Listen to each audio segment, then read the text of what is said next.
Nako, breaking news na naman ito mga kababayan. Pati mga seaman, galit na sa korupsyon na nangyayari sa Pilipinas. At nagbigay ng pahayag ang mga ito at nang saloobin nila sa kanilang damdamin ang galit at puot ng kanilang nararamdaman sa kanilang puso mga kababayan. At tila ba mga kababayan, ito yung mga seaman na ito ay nagkasuot pa ng bonnet. Mukhang may mangyayaring revolusyon talaga mga kababayan sa ganitong ginagawa nila. Tingnan nyo yung kanilang suot.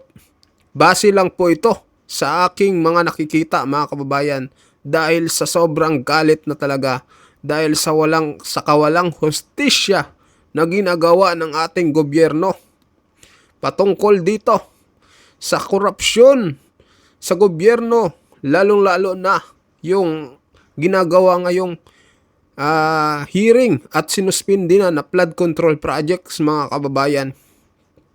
Talagang pati sila mga kababayan naramdaman ang panggagago ng ating gobyerno. Nako mga kababayan, talagang magugulat kayo dito sa kanilang ginawa. Panoorin nyo. Grabe ito. Ako, bilang isang kadete, nagsisimula pa lang sa aking profesyon. Pangarap ko ay isang malinis at marangal na Pilipinas. Ngunit paano namin Ayan o, yan ang nakasulat. Tama na, sobra na. Ipaglaban ang tapat na pamahalaan. Nako, mga kababayan. Sumabog na itong mga sima na ito. Nasa barko to sila mga kababayan habang ginagawa nila ito. At yan, nakamas sila habang binabanggit no yung kanilang mga saloobin nitong ang corruption sa ating gobyerno. ng kinabukasan kung inuuna ng ilan ang pangsariling interes. Ang panawagan namin mga kabataan ay malinaw. Bigyan niyo kami ng bayan na pwede namin ipagmalaki sa Pilipinas na malaya sa katiwalian. Bilang isang tripulante, Ito kami pa. ang Ayan, mga seaman din ito mga kababayan. gumagawa ng mabibigat na trabaho, tahimik na nagsasakripisyo at nagbubuhos ng pawis para sa pamilya. Tama. Pero ramdam pa rin namin ang epekto ng korupsyon sa aming buhay. Mataas na bilihin, kulang na oportunidad at mabagal na pag-unlad. Kaya kami ay nananawagan, itigil na ang katiwalian para sa pagbabago. Bilang isang seaman, responsibilidad ko ang kaligtasan at direksyon ng barko.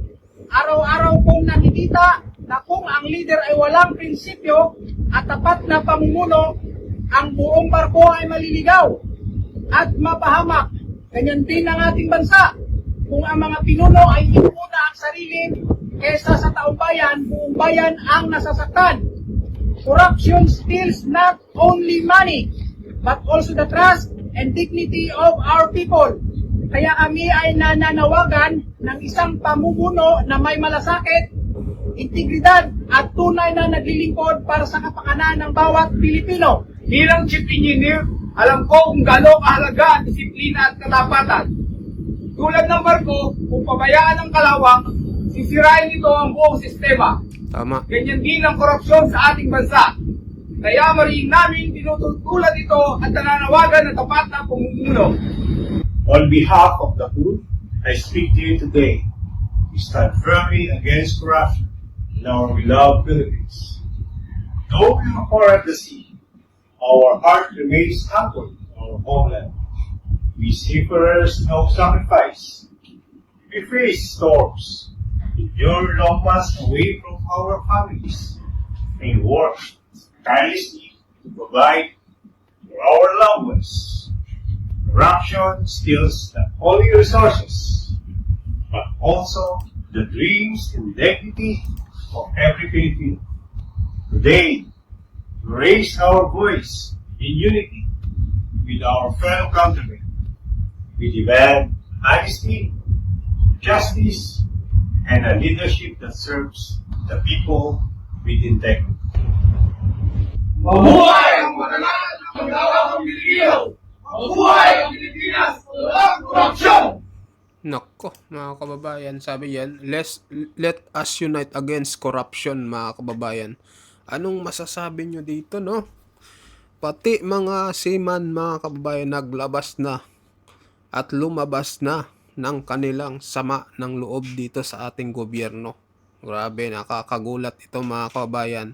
Dahil ngayon lang ito nangyari na ang mga dati, yung sa panahon ni Duterte, mga kababayan, itong mga seaman, pagka naggaganto sila, may dala silang flag at talagang congratulate ang tagumpay ng mga ng Pilipino at Pilipinas, mga kababayan, at pinagmamalaki si Pangulong Duterte. Pero ngayon, mga kababayan, ganto yung ginawa nila. Talagang nanggagalaiti sila sa galit na nangyayaring corruption ngayon sa Pilipinas. Ano pong opinion nyo dito, mga kababayan? Anong masasabi nyo dito? Talagang totoo, mga kababayan, yung kasabihan, no? Kala ko dati, pagka kailangan mo lang magsipag para yumaman ka. Pero dito sa Pilipinas, kahit anong sipag mo, mga kababayan, kahit anong kayod mo, hindi ka yayaman, mga kababayan, dahil sa mahal ng bilihin, yung sahod mo kulang pa sa pang-araw-araw mong gastusin. 'Di ba? Yung isang araw mo, magkano yung isang araw? Kung magtatrabaho ka sa isang establishmento, magtatrabaho kami, kung sabihin na natin minimum wage nasa 600 plus. Ang mahal ng bilihin ngayon, yung 1,000 nga, mga kababayan. Parang isang araw lang. Paano pa kaya yung mga yung mga nagtatrabahong mga ordinaryo katulad ng ah, mga enforcer, yung mga sweeper sa kalsada na ang sweldo lang nila ay 7K. Paano kaya pinagkakasya nila, mga kababayan? 'Di ba? Totoo talaga yung kasabihan na kailangan talaga kasama natin ang gobyerno na kahit anong para ah, para ano, mga kababayan, kung matagumpay man ang gobyerno, matagumpay din tayo. Lalo na sa pagdating, pag nagtatrabaho tayo, kung ang isang bansa ay maayos at malinis, walang corruption, tayo ay magbibenepisyo din. Tsaka makakapag hanap buhay tayo, makakapag-ipon tayo ng maayos dahil maganda ang takbo ng gobyerno. Pero kung ganito yung takbo ng gobyerno, walang mangyayari, mga kababayan. Dati, hindi ko sinisisi ang government Kasi syempre, sabi nga ng karamihan, katulad ko din, kailangan lang natin magtrabaho para yumaman. 'Di ba? Ganun yung mindset natin, 'di ba? Tayo mga Pilipino. Pero ngayon nararamdaman na natin na hindi pala dapat ganun. Kailangan din natin ang gobyerno. Maayos na gobyerno, malinis, para kahit tayo, mga kababayan na nagtatrabaho, maka makabenepisyo din tayo. Hindi katulad sa ibang bansa, 'di ba? Ang gaganda ng mga ang gaganda ng buhay ng mga tao sa ibang bansa kasi maayos ang kanilang gobyerno. Ang daming benepisyo, mahal man ang bilihin, pero malaki ang sahod nila. Sana ganun din sana sa Pilipinas. 'Di ba, mga kababayan?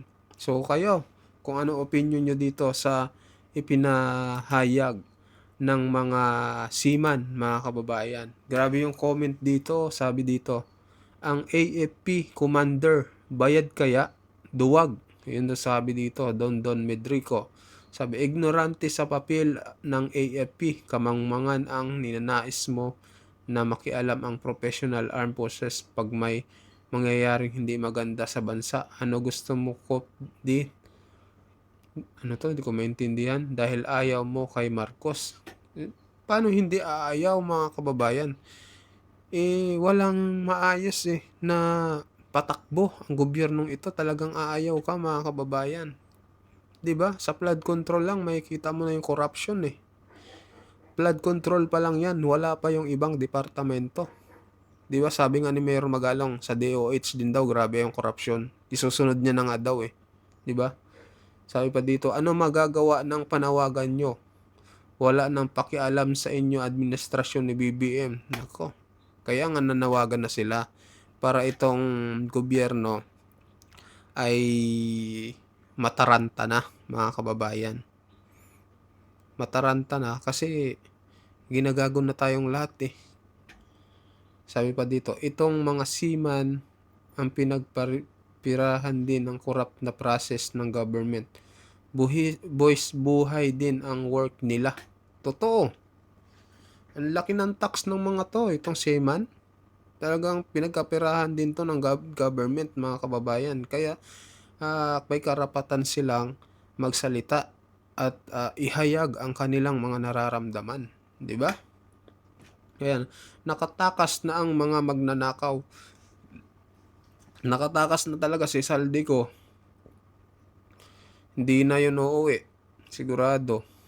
Pero nakapagtataka lang si Saldico umalis na ng ibang bansa. 'Di ba katulad nung kay kay Alice Guo.